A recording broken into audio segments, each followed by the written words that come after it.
Bonjour à toutes et à tous, bienvenue sur ce webinaire de Finance Innovation. Pour ceux qui ne connaissent pas, nous sommes le pôle de compétitivité français dédié au domaine de la finance digitale. Nous avons à cœur de réunir et animer l'écosystème de la finance digitale. À ce titre, nous organisons de nombreux événements et moments de rencontre. Nos prochains événements majeurs ont lieu le 23 novembre, c'est-à-dire l'Insure Day au Parc des Princes. Il est dédié au domaine de l'assurance. Et notre événement de fin d'année sera Finov le 7 décembre à Station F, qui cette année sera dédié aux thématiques de la finance durable et du paiement. Nous sommes aujourd'hui réunis pour un webinaire sur l'IA au service de l'impact, qu'il soit environnemental, social ou économique. Et je laisse donc la main à notre modératrice Anne-Laure Girin pour coordonner ces échanges. Merci à tous et bon webinaire. Bonjour à tous, bienvenue à ce webinaire du coup sur l'intelligence artificielle au service de l'impact, donc organisé par Finance Innovation. Rapidement, donc moi je suis Anne-Laure Girin, l'associée fondatrice du cabinet Elco Légal. J'ai le plaisir de modérer cette table ronde. Donc le cabinet Elco Légal, c'est un cabinet d'avocats en droit des affaires et en fiscalité. Et on accompagne les entrepreneurs travaillant notamment sur des technologies de rupture. On les accompagne sur la structuration de leurs activités, donc ce qui est la réglementation de leurs activités. Et le cœur de notre métier, c'est le financement de leurs activités également. Donc, nous sommes vraiment ravis de vous accueillir pour cette table ronde qui évoque, vous le savez tous, un sujet d'actualité vraiment brûlant. J'imagine que cela n'a échappé à personne, mais ce week-end, l'une des sociétés les plus en vue depuis des années dans le secteur de l'IA, donc OpenAI, s'est séparée de son CEO Sam Altman. La nouvelle, elle a fait vraiment l'effet d'une bombe dans le secteur de la tech parce que la séparation a été vraiment inattendue. OpenAI avait annoncé via Altman quelques jours plus tôt la plus grosse mise à jour de sa jeune histoire avec l'introduction des GPT. Ces dernières heures, on a vraiment assisté à une série de retournements de situation dignes pour tous de la série Succession, pour ceux qui l'ont regardé. Et ça a frappé vraiment la tech. Sam Altman aurait rejoint Microsoft, qui était peut-être l'investisseur principal de OpenAI. Une grande partie des C-levels ont annoncé se désolidariser totalement du board de la startup. Donc finalement, à ce stade, c'est un petit peu difficile d'en savoir plus. Mais ce qui est intéressant, et si aujourd'hui on a voulu introduire ce beau panel qui va aborder le sujet avec ce fait d'actualité, c'est qu'en fait OpenAI et plus particulièrement Sam Altman ont fait de l'impact un élément phare de leur communication depuis des mois. En effet, après le succès retentissant depuis 2022 quand même de ChatGPT, OpenAI n'a fait que rappeler son attachement à une technologie philanthrope au service de l'humain, du bien commun. Et finalement, on peut se dire que derrière tous ces éléments de langage, ce qui se manifeste plutôt, c'est une réelle inquiétude peut-être de voir des outils d'IA qui peuvent être pervertis par des usages négatifs ou bien détournés. En Europe, on a eu des négociations et on a encore des négociations qui se poursuivent depuis des années, depuis plusieurs années en tout cas aujourd'hui au sujet de l'AI Act, le futur cadre réglementaire associé aux outils d'intelligence artificielle. Donc, bien que l'encadrement soit différent entre l'Europe et les US, les dynamiques régulatrices pour une IA plus respectueuse de la vie privée des utilisateurs émergent. Si elle est encore un petit peu fantasmée, l'AGI, donc l'intelligence artificielle généralisée, une IA du coup qu'on pourrait dire capable de polyvalence comme un être humain, impose de s'intéresser finalement à l'usage qu'on va faire de l'intelligence artificielle. Aussi, et c'est tout l'intérêt de cette table ronde aujourd'hui, il nous paraît quand même important, tous nous les acteurs de cet écosystème, indispensable en tout cas d'envisager l'impact, qu'il soit, comme disait Mathéo, environnemental ou social, dans le développement d'outils d'intelligence artificielle. Et même aujourd'hui, bien plus que des arguments marketing, l'intégration de l'impact dans l'IA est un moyen pour les entrepreneurs de se différencier dans la manière dont ils vont traiter les données des utilisateurs. Nous avons du coup, avec ce beau panel aujourd'hui, décidé de nous concentrer sur l'impact plutôt social, plus particulièrement sur la sécurité des données et le développement d'outils d'intelligence artificielle de confiance. Donc, une intelligence artificielle respectueuse de la vie privée des utilisateurs.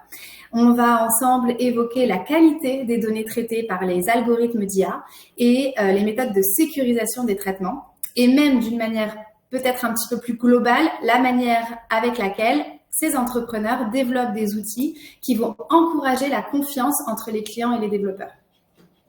Donc, pour parler de ces très beaux sujets, j'ai le plaisir d'avoir avec moi 4 entrepreneurs spécialistes de l'IA et attachés à cette notion d'impact. Je vais les laisser s'introduire. Peut-être Katharina? Oui, bonjour. Merci Anne-Laure pour cette introduction. Donc, je m'appelle Katharina Delka, je suis la présidente du board et cofondatrice de Dydon AI. Nous avons un management stable, juste pour faire référence à ton introduction. Donc, nous fournissons un logiciel qui permet aux banques d'appréhender tout le challenge des évaluations ESG. Et plus précisément, nous collaborons avec l'association des banques publiques en Allemagne. Donc, on est une entreprise suisse, on est très actif sur le marché d'art.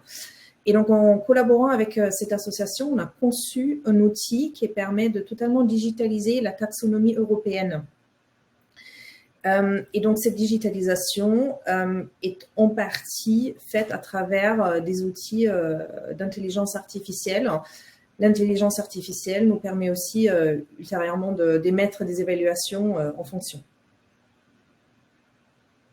Merci Katharina. Pierre-Alexis, je te laisse te présenter.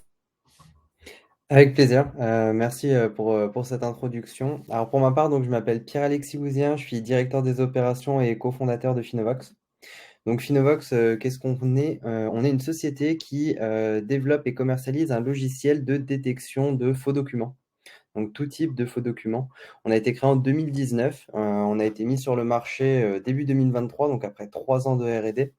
Donc on développe à partir d'algorithmes de règles, mais également d'algorithmes d'intelligence artificielle, ce qui est la thématique du jour, d'où ma présence, je pense, pour pouvoir automatiser l'extraction de données de documents et également la détection. Donc, on travaille sur des IA assez poussées, sur ces analyses de documents, sur du contenu, sur du visuel, du code. On écrit également des papiers de recherche sur ça. Et on travaille sur les segments principalement de la banque, de l'immobilier, de l'assurance, donc données très sensibles, de l'État également, donc collectivités territoriales, services publics et autres, pour notamment détecter les fraudes dans tout ce qui est souscription, indemnisation, demande de crédit, aide et subventions. Donc nous, sur la thématique de l'impact dont on parle aujourd'hui, on intervient vraiment sur la partie économique et sociale pour justement libérer des budgets qui aujourd'hui sont accaparés par la fraude, qui sont portés par tout le monde, notamment quand on pense à assurance ou quand on pense social. C'est des fraudes qui sont payées par vraiment tous les utilisateurs, alors que ces budgets pourraient être utilisés pour d'autres personnes qui en ont bien plus besoin. D'où notre notion d'impact. Merci bien, Alexis. Gilles, je te laisse te présenter. Gilles, tu es sur mute. Ouais, tout à fait. Donc bonjour à toutes et à tous. Donc voilà, moi je suis Gilles Moïse, je suis le président et le cofondateur de Récital. Récital, c'est une structure que j'ai montée en 2017 suite à une thèse en intelligence artificielle à la Sorbonne, justement sur la génération de texte. Donc voilà, c'est un sujet auquel je m'intéresse depuis assez longtemps. Et aujourd'hui, en fait, on a une plateforme de traitement automatique de documents. C'est-à-dire qu'on va pouvoir lire des emails, on va pouvoir lire des documents, les classer, extraire de l'information, les stocker dans des documents. L'idée étant vraiment d'automatiser au maximum les tâches répétitives et pas forcément les plus intéressantes que aujourd'hui des gestionnaires, principalement en banque et en assurance, ont à réaliser. Et donc aujourd'hui, nos solutions sont utilisées pour par exemple, analyser tous les documents financiers des entreprises pour le compte des greffes, pour Infogreffe. Aujourd'hui, voilà, tous les comptes comptables des entreprises vont passer par nos plateformes. Ça fait près 50 millions de pages par an. On va analyser des emails pour AG2R. On va mettre en place un moteur de recherche pour Crédit Agricole. Il y a 80 000 utilisateurs. Donc voilà, c'est des gros volumes. Et je pense que c'est ça qui est important, c'est qu'effectivement, on parlait d'impact. L'impact, il est atteint vraiment quand on dépasse le POC et quand on est vraiment sur des centaines et des centaines et des centaines d'utilisateurs. Là, en l'occurrence, 80 000 utilisateurs, des millions de pages, etc. Et effectivement, là, on commence à avoir des ROI qui sont très intéressants. Merci Gilles. Et enfin, oui, je te laisse te présenter. Merci beaucoup et bonjour d'Autriche, également de ma part et merci pour l'invitation à être aujourd'hui ici. Aussi, je suis l'auteur, investisseur, entrepreneur, également professeur dans différentes universités internationales dans le domaine de l'intelligence artificielle et prédictive, du marketing, des ventes. Et avec ThinkSci, je suis membre du conseil scientifique. Qu'est-ce que c'est ThinkSci? C'est une plateforme indépendante de fabricants développée et hébergée 100% en Europe pour le domaine de sales intelligence, de l'observation des médias, du supply chain monitoring, mais aussi de la competitive et market intelligence. Et la particularité de ThinkSci réside dans un algorithme spécialement développé à cet effet qui, contrairement aux algorithmes courants actuels basés sur les modèles linguistiques larges, nécessite d'énormes quantités de données et conçu pour fonctionner de manière précise et valide même avec de très petites quantités de données.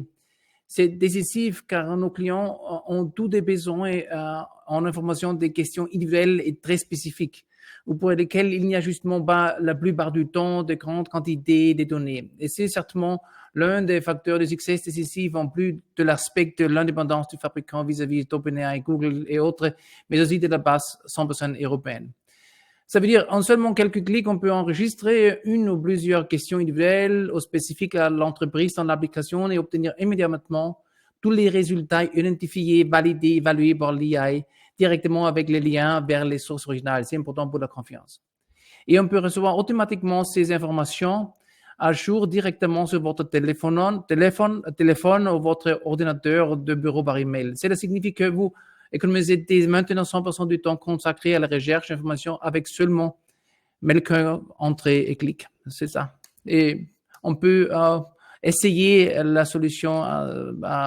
Je crois que c'est important parce que, comme le dit Lao Tse, ce qu'on entend, on l'oublie, ce qu'on voit, on s'en souvient peut-être, mais ce qu'on fait soi-même, on le comprend et on croit. Et je vous invite donc à vous inscrire à tester. Oui, merci. Anne-Laure. Merci à tous pour cette introduction. Alors, rentrons directement dans le vif du sujet. Je vais m'adresser d'abord à Pierre.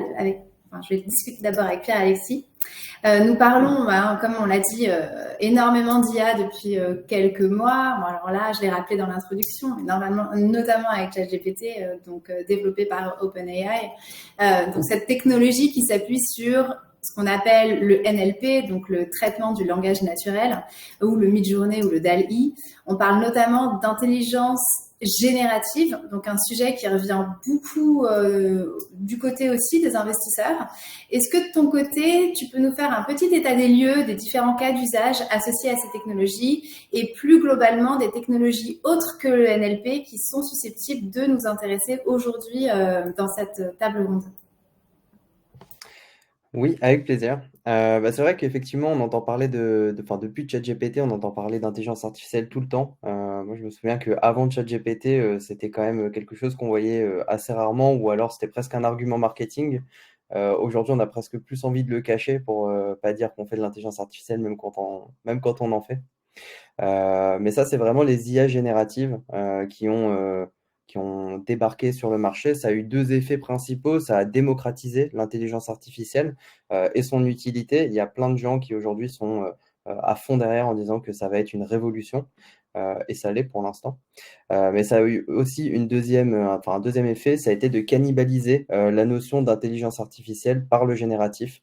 Aujourd'hui, on n'entend plus que ça. Tout ce qui était intelligence artificielle autre que générative, on n'en entend presque plus.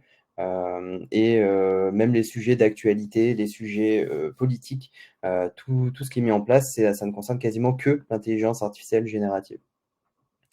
Donc on a un marché qui est très clivé, en tout cas je trouve, qui est très clivé sur ceux qui sont vraiment fans de cette IA générative et ceux qui ne le sont pas du tout, et voire même qui en ont peur. Alors que l'intelligence artificielle, on peut l'avoir de deux manières. Soit ces IA génératives, on les voit comme des vraies intelligences qui permettent de créer. On est vraiment dans une notion de création. Alors qu'il y a plein d'intelligences artificielles, comme on utilise depuis des années, voire des dizaines d'années pour certains, qui sont plutôt à voir comme des fonctionnalités. Ça permet d'effectuer des tâches en fonction de données, d'aider à la prise de décision, d'apporter de l'information. C'est pas vraiment de la création. Ça va pas créer un texte, ça va pas créer une image ou autre. Et cette intelligence artificielle, aujourd'hui, c'est sûrement une des plus grosses créations de valeur du 21e siècle, en tout cas qui m'a été donné de voir lors de ma courte vie. Faut juste apprendre à la connaître, à s'en servir et à ne pas faire de raccourcis, en tout cas sur cette peur qu'on voit sur l'intelligence artificielle générative, au point de cannibaliser et de détruire la valeur apportée par toutes les autres intelligences artificielles de prise de décision, d'information et autres, qu'on peut utiliser notamment dans nos outils. Merci Pierre-Alexis. Alors cette peur aussi, du coup j'enchaîne directement sur un sujet qui est important quand on veut éviter que les clients ou les interlocuteurs aient peur, c'est la notion de confiance et la notion de qualité. Chacun d'entre vous, là, au titre de vos métiers d'entrepreneur, vous êtes tous concernés par une problématique commune qui est celle de la qualité des données dans vos différentes activités. Dans la mesure où chacune de vos solutions impose le traitement d'un volume de données très important, du coup, la qualité de ces données, elle est primordiale.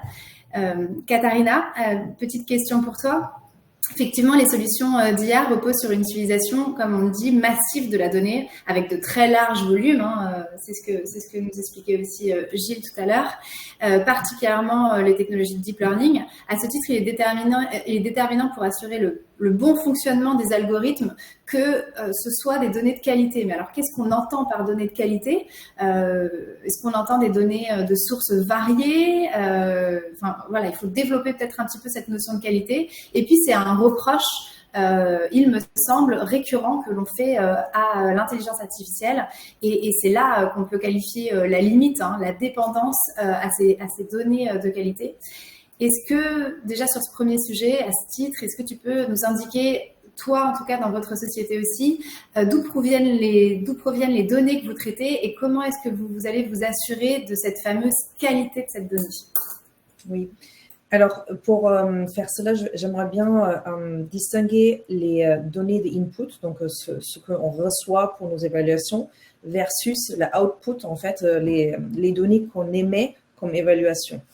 Donc, dans notre cadre très précis, nous travaillons avec des données officielles que nos clients, donc c'est des institutions financières, nous mettent à disposition. Ça peut notamment être des certificats énergétiques qui sont dans des documents officiels.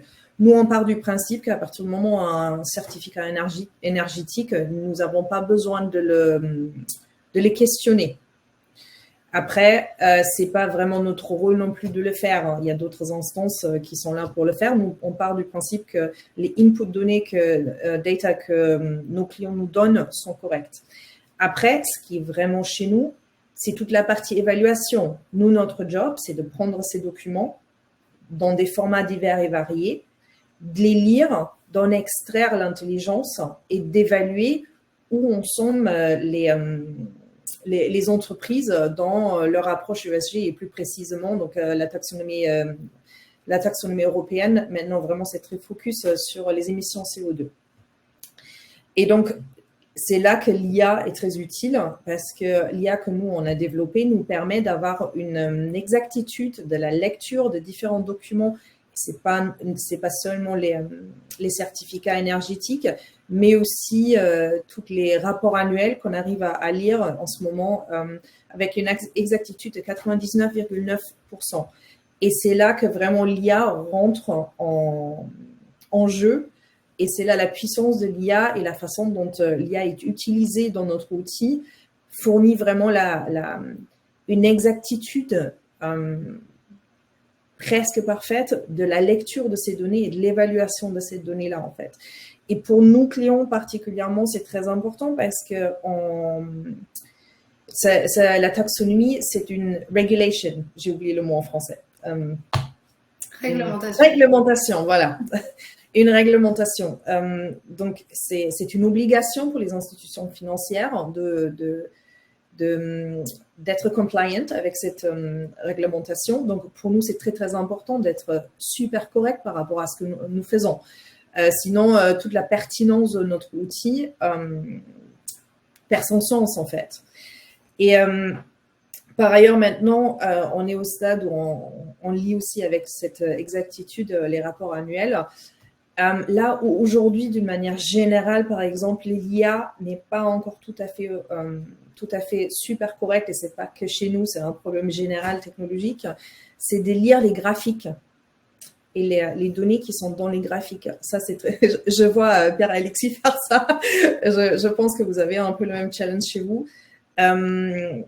On arrive maintenant à lire les tableaux, les textes, vraiment très, très exactement. On travaille actuellement sur une solution pour pouvoir lire les graphiques avec la même exactitude. Et c'est vraiment ça où, là où la qualité des données, input est bien évidemment important parce que sans ça, on n'aura pas la qualité output, mais tout ce qui se passe au milieu, la façon dont la donnée est traitée, la puissance de l'IA, les processus qui sont en place, les degrés de détail, de transparence, etc., est super important pour pouvoir fournir aux clients un résultat qui tient la route, en fait. Bon, une fois de plus, nous, on travaille dans le cadre d'une réglementation, donc il y a zéro leeway, en fait, pour faire des erreurs, grosso modo. Merci Katharina. Oui, est-ce que je peux te poser la même question un peu sur cette qualité de la donnée? Comment est-ce que vous, de votre côté, vous la traitez en fait? Oui, merci Anne-Laure. Je ne peux que donner raison à Catherine sur tous les points en la qualité des données. En effet, l'aspect des algorithmes et des grandes quantités de données a joué un rôle tout à fait essentiel dans le développement de Thinkers.ai.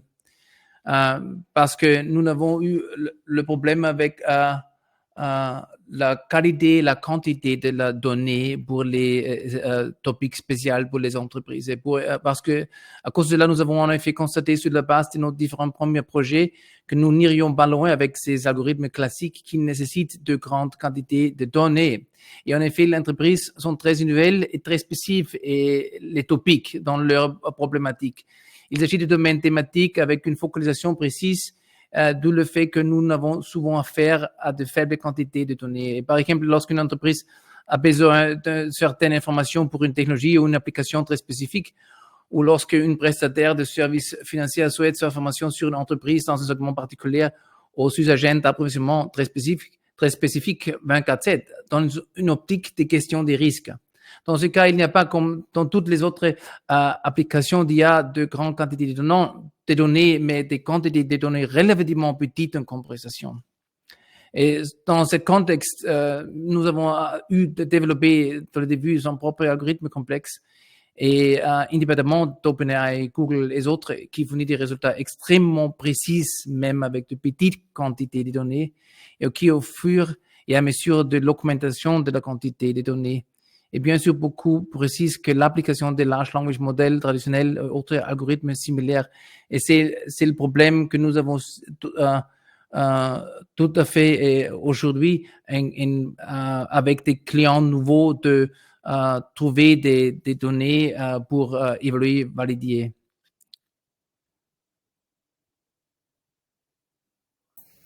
Ok, très bien, merci beaucoup.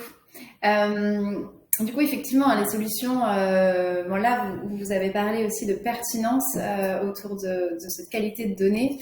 Les solutions d'intelligence artificielle dépendent, je le dis et je le redis, de larges volumes de données.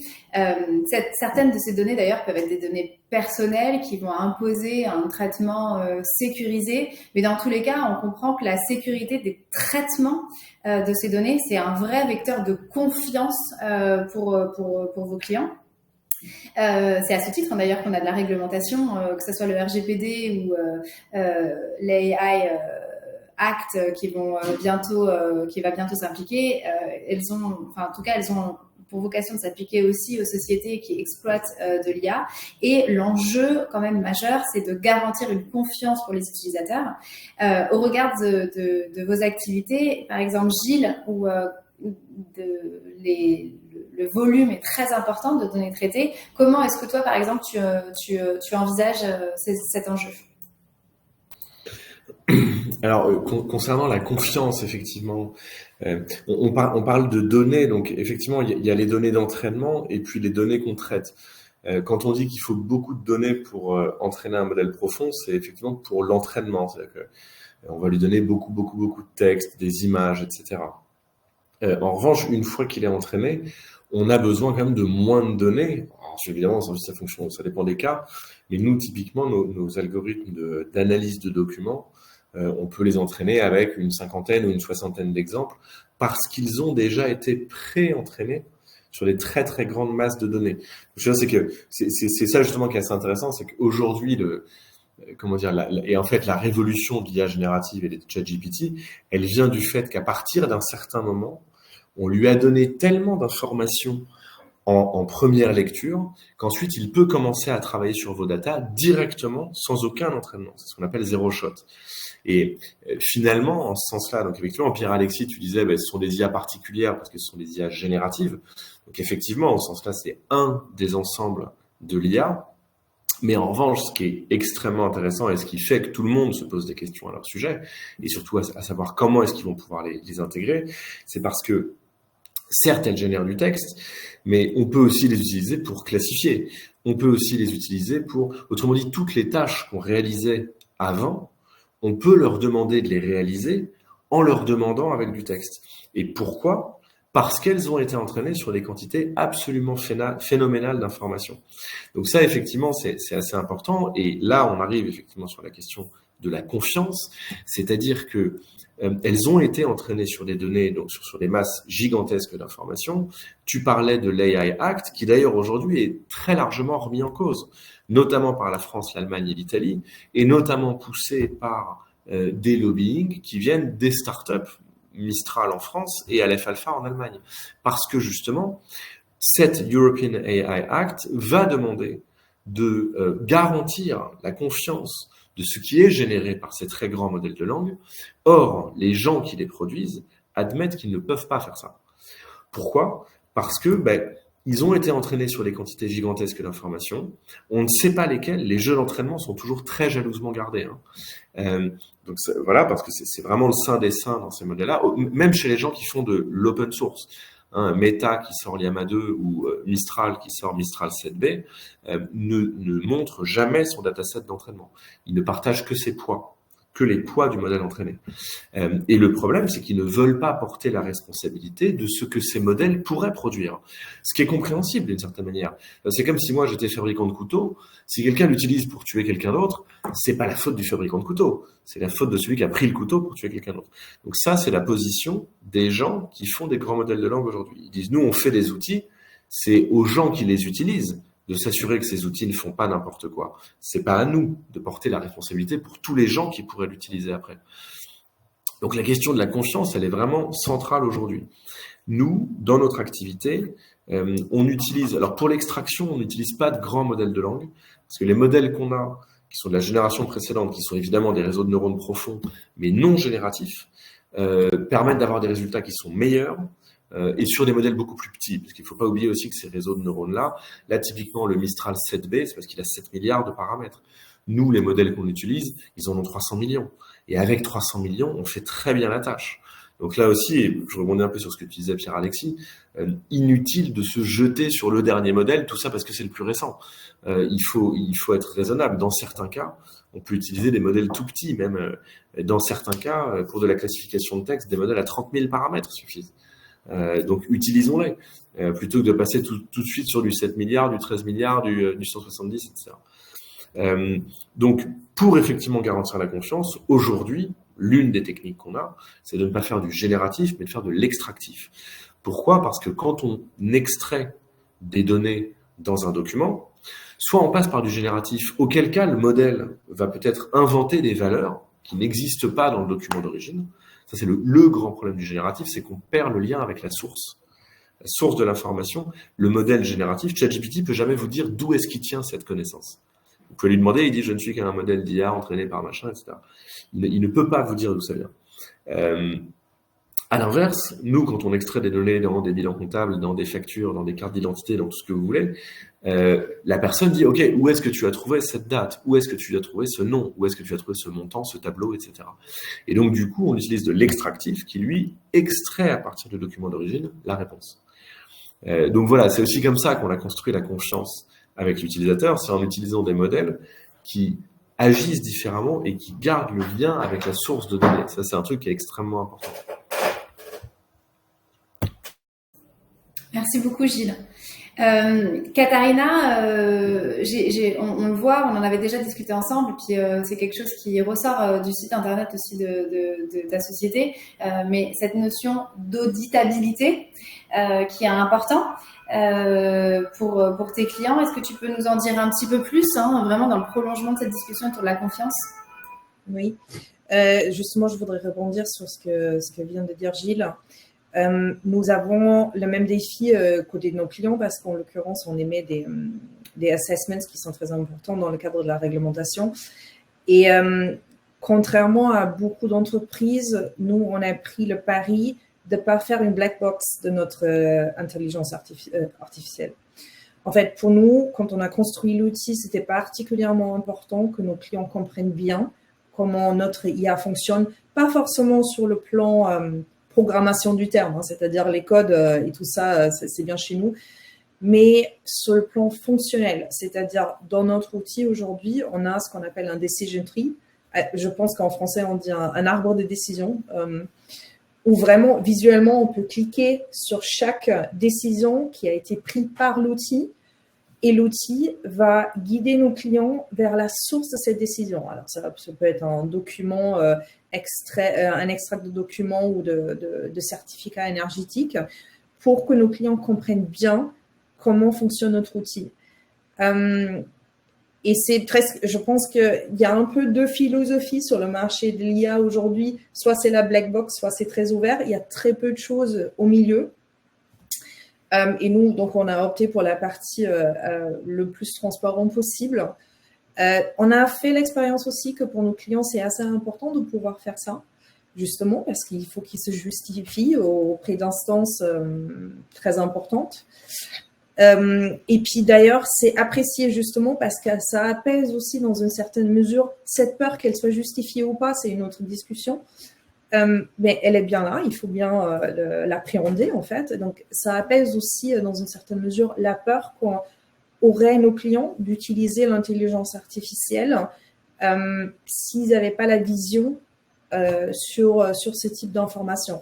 Et notamment dans le cadre dans lequel nous on navigue, une fois de plus, c'est une réglementation. Je pense que c'est particulièrement important de bien appréhender cette peur et de l'apaiser en fait. Et puis moi je trouve que c'est tout à fait normal. Si moi j'étais banquier, je dois enfin c'est même pas une adhésion, je suis dans l'obligation de suivre une réglementation. Ben, j'aimerais bien savoir ce que j'aimais en fait. Et pas vraiment que me fier à ce que la machine me crache comme résultat. Ça me semble tout à fait compréhensible. Et la RGPD même l'exige en fait pour tout un ensemble de décisions, notamment les assureurs n'ont pas le droit de dire j'indemnise ou j'indemnise pas sans expliquer pourquoi à leurs clients. Il y a un devoir de transparence dans ces algorithmes-là sur certains actes de gestion. Transition toute trouvée pour Pierre-Alexis, puisque Finovox a quand même pour vocation de traiter des données plus personnelles, voire même sensibles pour certaines. Du coup, je suppose qu'au-delà des mesures techniques, il y a eu la mise en place vraiment d'un cadre de gouvernance qui va favoriser la bonne gestion, la gestion du coup éthique et sécurisée de la donnée. Est-ce que tu peux nous en dire un petit peu plus ? Tout à fait. Et pour rebondir, juste avant de répondre sur ce que vient de dire Gilles, effectivement, nous, dans le traitement de documents, on détecte des fraudes documentaires. L'intelligence artificielle, son problème de black box, il faut justifier, donc il va falloir derrière disséquer, décortiquer les modèles d'intelligence artificielle, trouver des règles additionnelles pour expliquer, pour que l'assureur puisse justifier en fait de ne pas indemniser un assuré. Et il faut apporter des preuves devant un tribunal et on revient sur cette notion de responsabilité que tu mentionnais tout à l'heure et qu'on abordera peut-être par la suite. Sur cette partie sécurité, effectivement, nous, comme vous l'aurez compris, on traite de la donnée de santé, de la donnée bancaire, des DCP, des données d'identification, il y a un peu de tout dans les documents. Donc, on va avoir des obligations pour pouvoir sécuriser l'analyse de ces données et le traitement, notamment par l'intelligence artificielle. Et donc ça va passer par plusieurs choses. Déjà, de la sécurité dans les processus, ça, c'est vraiment de l'organisation interne, c'est plutôt pour backer ce qu'on fait à côté. Une sécurité technique, donc ça va être la sécurité dans les transferts de données, dans les transferts de documents, dans les infrastructures, dans les traitements, chez qui, les hébergeurs, etc. Et également dans la conception, parce que, au-delà de la sécurité des données, il faut justifier, que, bien dans notre conception, on ne va pas, augmenter la surface d'exposition de ces données, notamment, si on fait passer une IA dessus, qu'on n'utilise pas une IA publique, par exemple. Et ça, dans cette conception, nous, on l'a traité en n'effectuant aucun stockage des documents. C'est-à-dire qu'on va les traiter, on va les supprimer directement après. De cette manière, on s'absout de plusieurs questions sur ces aspects surface d'exposition de la donnée. Et ça a donc également rassuré sur la partie intelligence artificielle, parce que dans l'intelligence artificielle, on a peur de deux choses principalement. C'est soit qu'on les envoie sur des IA publiques, soit qu'on apprenne sur les données des clients. Et là, en l'occurrence, les clients finaux, on n'a pas vraiment envie qu'ils nous attaquent parce qu'on a appris sur leurs données. Donc, le fait de ne pas faire de stockage, nous, c'est un moyen détourné de pouvoir justifier, de dire non, non, vos données, elles partent ni dans la nature et on ne s'entraîne pas dessus. Donc, c'est un gage de sécurité et pour pouvoir rassurer nos clients. Et donc, de ce fait, pour pouvoir faire nos algorithmes, on va générer nos propres données, on va faire nos propres datasets, on supprime tout après analyse. Et comme ça, en fait, on est propriétaire, on va dire, de notre donnée pour pouvoir faire nos entraînements. Ça va également aussi permettre de respecter les données des clients finaux, parce que nos clients finaux, c'est-à-dire les clients des assureurs ou des banques, ne veulent pas qu'on apprenne sur leurs données non plus. Donc le fait de pouvoir garantir qu'il n'y a pas de stockage, que vraiment il n'y a pas de traitement, pas d'apprentissage, qu'on génère nos propres données, ça va également les rassurer, parce que même s'ils ne savent pas forcément que leurs documents nous ont été envoyés, s'ils le voient à un moment ou à un autre, ils peuvent paniquer et justement dire bah non, je veux pas que mes données, qui sont quand même très sensibles, soient externalisées. Merci Pierre-Alexis. Oui, est-ce que tu peux rebondir un petit peu sur ce sujet également? Oui. De facto, nous ne travaillons pas avec des données personnelles des clients parce que nous essayons de trouver les informations des médias et du web pour les topics spéciaux pour les clients. Mais bien entendu, l'auditabilité et la confiance sont pour nous des aspects essentiels et nous utilisons toutes les normes et règlements, bien sûr, ça ne marche pas. Le concept de confiance joue également un rôle proactif et crucial dans toutes les communications entre entreprises, parce que les clients ont des problèmes avec des termes de fake news, hallucination de ChatGPT. Et l'un, c'est là qui nous aide, c'est ce contexte que nous travaillons sur divers projets avec plusieurs ministères fédéraux dans le domaine de cybersécurité et de protection de l'État. Et je crois que c'est important pour les clients ce contexte de confiance. Et aussi, l'un de nos conseillers académiques est le professeur Christophe Legat de Break-Doris de l'Université technique d'Augsbourg.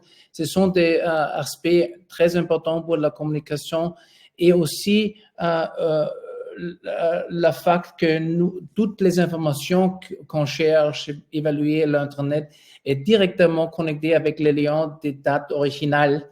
Et ça aide un peu, aide un peu de créer la confiance. Je crois que c'est ça. Merci, oui. Du coup, on a parlé du RGPD plusieurs fois. Il impose à son article 22 des règles dans les décisions qui sont entièrement automatisées et qui produisent des effets juridiques ou des effets qui affectent de manière significative les personnes concernées.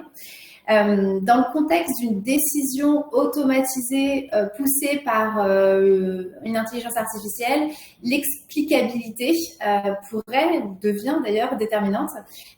Pour rappel, mais Gilles, je te laisserai, parce que tu es d'une clarté incroyable quand tu t'exprimes sur le sujet, donc je vais te laisser en parler, mais pour rappel déjà pour tous, l'explicabilité, c'est la capacité de mettre en relation et de rendre compréhensible des éléments qui sont pris en compte dans un système d'IA pour la production d'un résultat.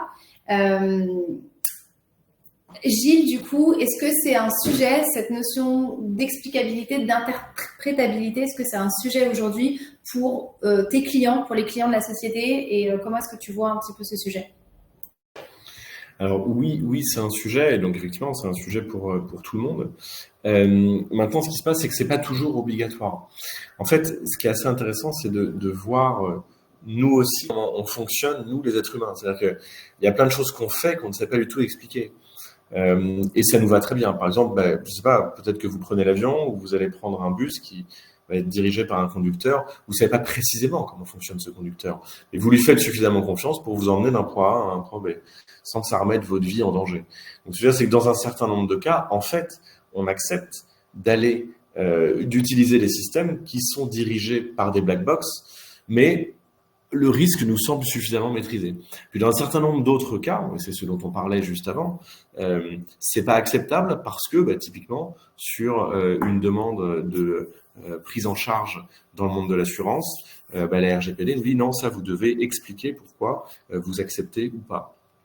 Parce que pareil pour l'acceptation d'un dossier, pareil pour tous ces actes de gestion qui peuvent effectivement sinon être discriminatoire ou effectivement ne pas permettre de prendre les bonnes décisions. Donc l'explicabilité, oui. Alors maintenant, il y a un compromis à faire. Au début de l'intelligence artificielle, jusque dans les années 80, on utilisait majoritairement ce qu'on appelle des systèmes experts, c'est-à-dire des systèmes de règles où en fait des experts, des gens qui connaissaient très bien le domaine, donnaient un certain nombre de règles pour faire, entre guillemets, raisonner, pour faire réfléchir la machine. Ça pouvait être un système expert médical, un système expert bancaire, etc. Et le problème, c'est qu'au milieu des années 80, on s'est rendu compte que ces systèmes experts touchaient un peu à leurs limites. Ça, c'est ce qu'on appelle des moteurs de règles. Et à partir de ce moment-là, donc ça, c'est ce qu'on appelle les approches top-down, c'est-à-dire qu'on part de l'idée pour créer le modèle. Et puis, à ce moment-là, il y a d'autres approches qui sont bottom-up, c'est-à-dire qu'on part de la donnée, de l'expérience pour que le modèle se mette en œuvre. Ce sont des modèles statistiques, c'est ceux qu'on utilise aujourd'hui, se sont développés et donnent des résultats bien meilleurs. Autrement dit, aujourd'hui, on est quand même assez souvent dans un compromis performance black box, moins de performance white box. On n'a aujourd'hui pas de système à la fois complètement explicable et à la fois à l'état de l'art en termes de performance. Donc il faut toujours faire un compromis, et en fait ce compromis il se fait la plupart du temps à l'intérieur du système. Nous par exemple, et c'est évidemment votre cas Katharina et Pierre-Alexis, peut-être ou eux aussi, on utilise ce qu'on appelle des OCR, c'est-à-dire des systèmes qui vont permettre de transformer l'image d'un document en un texte. C'est Optical Character Recognition. Donc, comment est-ce qu'on convertit des pixels en texte? Bien ça, les modèles les plus efficaces aujourd'hui sont des modèles de machine learning qui vont contenir des milliers, des millions, des milliards de paramètres et dont personne n'est capable de dire pourquoi tel paramètre vaut 0,024. Ça, on ne sait pas pourquoi. En revanche, ce qu'on sait, c'est que ces systèmes-là ont de très loin les meilleures performances.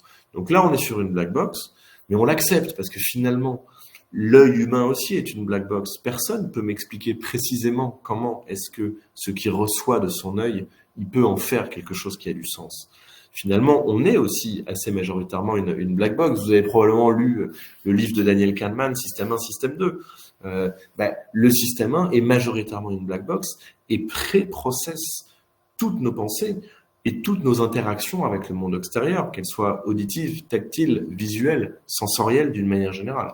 Donc oui, il y a une black box. En revanche, au-dessus de cette black box, on met en place un ensemble de règles qui, elles, sont interprétables, qui, elles, sont auditables et qui permettent d'expliquer pourquoi le système renvoie tel ou tel résultat. En somme, vraiment pour résumer tout ça, On est forcé d'utiliser les systèmes de black box parce que ce sont les plus performants. Et de la même manière, l'être humain est majoritairement une black box. En revanche, pour la prise de décision, il faut utiliser les systèmes white box, qui sont donc très majoritairement des systèmes de règles, que ce soit des arbres de décision, des frontières, etc. Et ça, en revanche, il faut les utiliser quand on peut et quand ça a du sens. Donc en fait, on est nécessairement confronté à des chaînes d'IA qui sont hybrides avec du black box et du white box. Merci beaucoup, Gilles. Est-ce qu'un de vous veut peut-être rebondir sur cette dernière notion avant qu'on ouvre, Pierre-Alexis, sur ton point de vue sur la réglementation qui est qui est assez intéressant et dont on avait discuté un petit peu en amont de ce webinaire. On a encore quelques minutes avant l'ouverture, donc est-ce qu'un l'un de vous veut rebondir sur ce que Gilles vient de dire? Non, pour ma part, c'était quand même très complet. C'était assez clair et effectivement, je me retrouve bien dans ce que Gilles dit et notamment dans notre solution entre la justification, la white box, la black box et à un moment la partie performance, parce que c'est vrai que la performance, tout le monde en veut, mais personne n'en veut de cette manière-là. C'est dommage. Oui, je dois dire aussi, je suis assez d'accord avec Gilles. Je pense que l'IA restera explicable jusqu'à un certain niveau et à un moment donné, on ne peut pas, de par sa complexité technologique, ça va être à un moment donné impossible d'expliquer tous les détails possibles, imaginables à un client, en fait. Mais bon, on ne fait pas ça avec d'autres outils technologiques non plus. Donc, et puis, les consommateurs sont là, ils utilisent. Je ne connais pas les détails technologiques de mon Word ou des trucs les plus basiques que j'utilise au quotidien, en fait. Donc, c'est le choix de ce qu'on rend explicable. C'est le choix, en fait, qu'on fait vis-à-vis de son client. Très intéressant, merci. Et du coup, Pierre-Alexis, pour ouvrir un petit peu,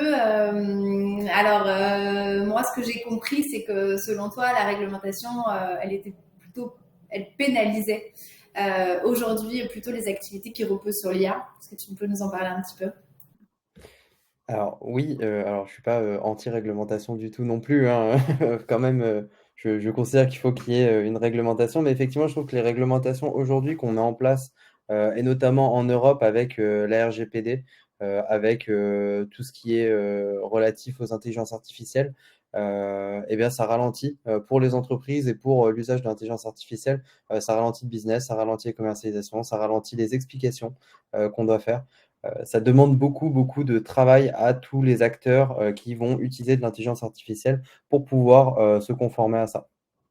Mais au-delà de cette réglementation qu'on va trouver, c'est aussi les procédures internes des entreprises qui vont être très lourdes, qui vont en découler, qui vont être créées, ou pour parler de cas qu'on vit au quotidien, dès qu'on parle d'intelligence artificielle avec nos clients, on entre automatiquement dans une vérification qui va être extrêmement longue, qui va être extrêmement chronophage, juste pour vérifier qu'il n'y a pas d'IA publique et qu'on n'apprend pas sur les données, qui sont quasiment toujours les deux mêmes points.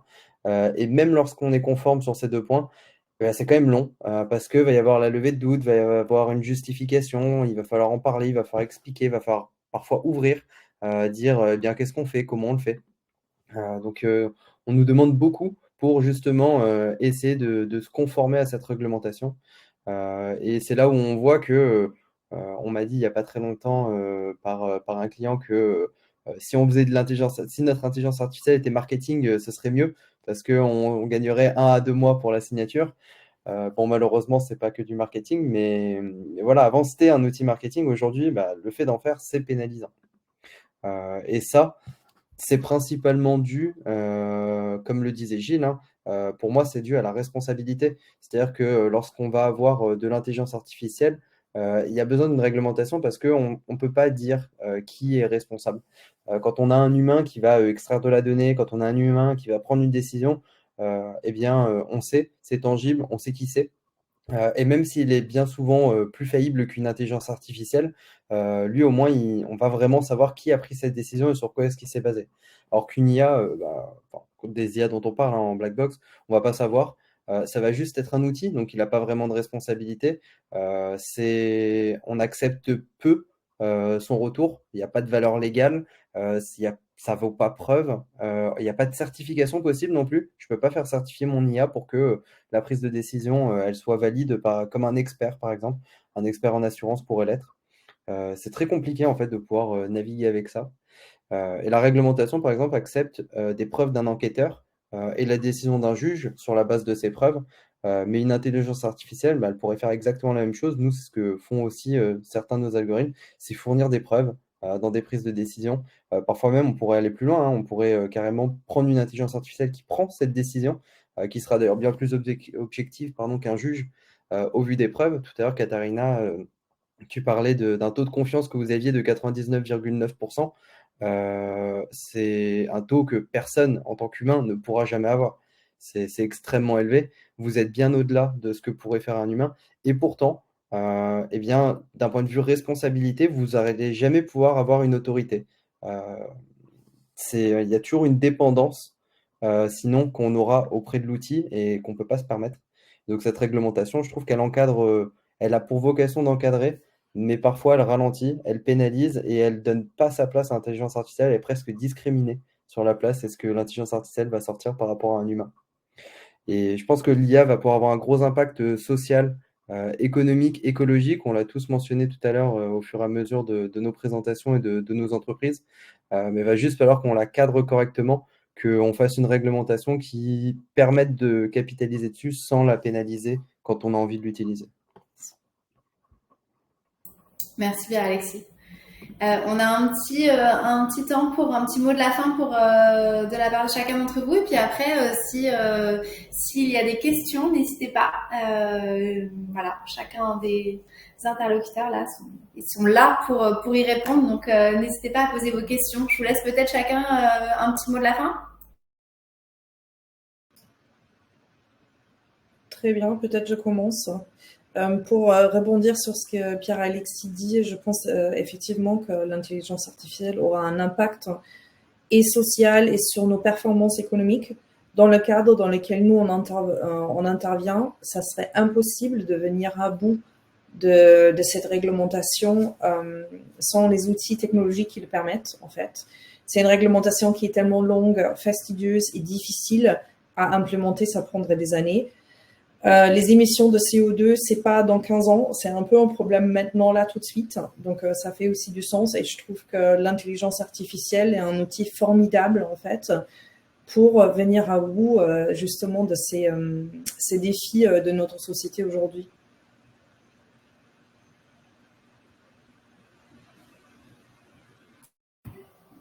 Oui, non, moi de mon côté, juste pour rebondir un peu sur ce qu'on se disait au tout début, et parce que ça fait vraiment l'actualité, je crois que voilà, gros avantage des IA génératives, c'est qu'elles ont vraiment remis le sujet, donc qui était quand même déjà bien chaud, hein, mais qu'elles ont encore remis une couche là-dessus cette année.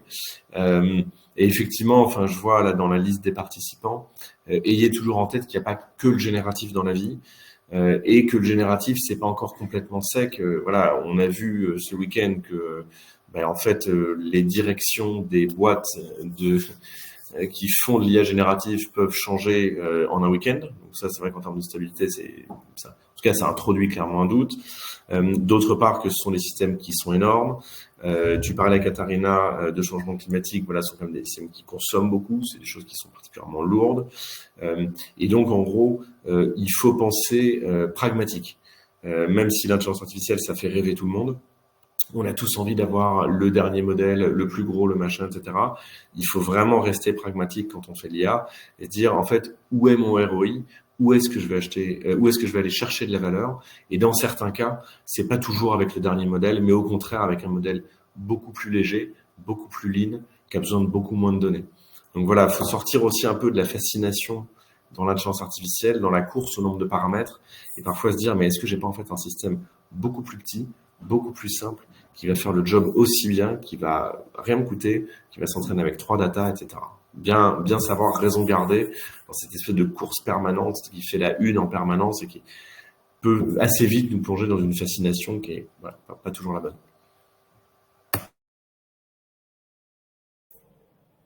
Oui, peut-être, Pierre-Alexis. Pardon. J'allais dire, effectivement, pour rebondir sur ce que vient de dire Gilles, je suis d'accord qu'il faut bien faire attention à bien sizer la donnée, l'intelligence artificielle qu'on veut avoir aux besoins. On parle d'impact depuis tout à l'heure, mais ça a également le fait de ne pas toujours utiliser, j'ai envie de dire, un lance-roquette pour tuer une mouche. Parfois, c'est important aussi pour des aspects écologiques de ne pas utiliser des trop gros serveurs, trop grosses données, trop gros volumes, de prendre des choses qui sont plus spécialisées, d'aller plus à l'essentiel. Donc, je ne sais pas si ça existe déjà aujourd'hui ou pas, ou si c'est des données qu'on prend en compte, mais ce serait bien aussi d'avoir une ouverture si quelqu'un dans l'Assemblée un jour veut créer quelque chose là-dessus.